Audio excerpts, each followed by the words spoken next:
Tatanong ko lang po anong ITR form tong hinihingi ng mga bank for loan requirement. May specific ba na form or yung 1701 lang mismo? The answer is yung 1701 or yung annual income tax return. Hello guys, my name is George. I'm a freelancer's tax advisor at GA Consulting.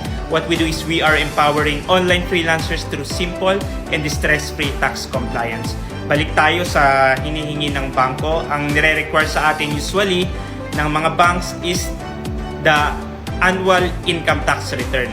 So sa freelancer usually pag nag 8% ka, BIR form 1701A siya. Pero pwede rin yung 1701. Sa mga employed naman,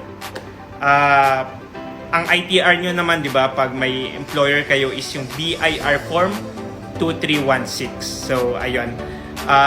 Meron namang special cases kung pagbibigyan ka 1701Q, quarterly naman yon, di ba? If ever man payagan ka na makapag-loan at kinonsider yung quarterly filing mo, pagkaka-register mo pa lang, syempre wala ka pang annual ITR.